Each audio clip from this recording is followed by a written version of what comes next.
নমস্কার বন্ধুরা, সবাইকে ভালো শুভেচ্ছা জানিয়ে আজকে সকাল শুরু করছি।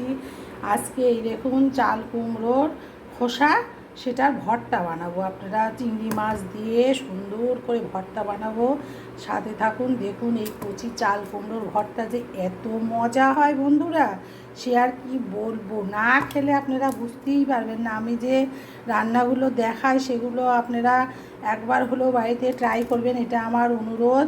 তাই এখন আমি এই চাল কুমড়ার খোসাগুলো ছাড়িয়ে নেব। এই দেখুন এই চাল কুমড়োর খোসাগুলো সুন্দর করে ছাড়িয়ে নিয়েছি বন্ধুরা। আমি তো গোটা গোটা ধুয়ে নিই, লাউ কুমড়ো সবই, তারপরেও আবার এখন ধোবো। এই দেখুন, এই দেখুন এভাবে এরকম কষলে কষলে ধুয়ে নেব। নতুন বন্ধুদেরকে বিশেষ করে এটা দেখাচ্ছি, এইভাবে ধুয়ে নেবেন। তিন চারবার তো ধুতেই হবে, তাহলে একদম পরিষ্কার হয়ে যাবে।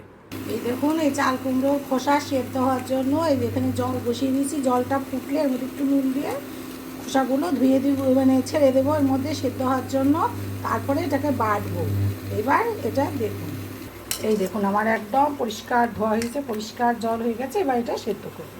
এই যে এর মধ্যে একটু নুন দিয়ে দেবো, তাহলে সেদ্ধটা খুব সুন্দর হবে। আপনারাও নুন দেবেন। এই দেখুন এটা হাই ফ্লেমে বা একটু কমিয়ে দিয়েও করতে পারেন। আমি যেহেতু ইন্ডাকশানে দিয়েছি, এই দেখুন এই যে 1100-তে দেওয়া আছে, 900-তে দিয়ে বা একটু ফুটে উঠলে 700-তেও দিয়ে দিতে পারেন। দিয়ে এটা ঢাকা দিয়ে 5 থেকে 6 মিনিট ম্যাক্সিমাম সিদ্ধ করতে হবে। 5 মিনিটই যথেষ্ট। এই দেখুন বন্ধুরা আমার এই যে চাল কুমড়ার খোসা সেদ্ধ হয়ে গেছে।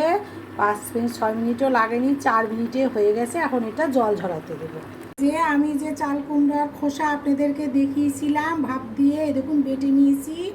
আর এখানে যে চিংড়ি মাছগুলো সুন্দর করে ভেজে নিয়েছি। এখানে যে কাঁচা রসুন বন্ধুরা, আমি সবসময় ভর্তার মধ্যে একটু কাঁচা রসুন দিই, ভাজাও দিই, কাঁচাও দিই। সাথে শুকনো লঙ্কা, কালো জিরে আর ওই চিংড়ি মাছের মাথা, ওগুলো দেওয়া আছে। এগুলো এখন বাটবো, বেটে ভর্তা করবো। এই যে এখন এই যে চাল কুমড়ার এই খোসা ভর্তা করবো বন্ধুরা। দেখুন চিংড়ি মাছ, সেই রসুন, শুকনো লঙ্কা সব কালো জিরে বেটে নিয়েছি। এই যে এখানে পেঁয়াজ ভেজে রেখেছি। এখন এটা ভর্তা মাখানো হবে। দেখে বলবেন যে এটা কেমন হয়েছে। দেখুন বন্ধুরা আমার এই যে চাল কুমড়োর খোসা ভর্তা চিংড়ি মাছ দিয়ে কেমন হলো, এটা অবশ্যই আমাকে জানাবেন। আর আপনারা তৈরি করে খাবেন, যে কি মজা আর কি অসাধারণ, সেটা বলার মতো না। না খেলে এটা বুঝতে পারবেন না। আজকের মতো তাহলে টাটা।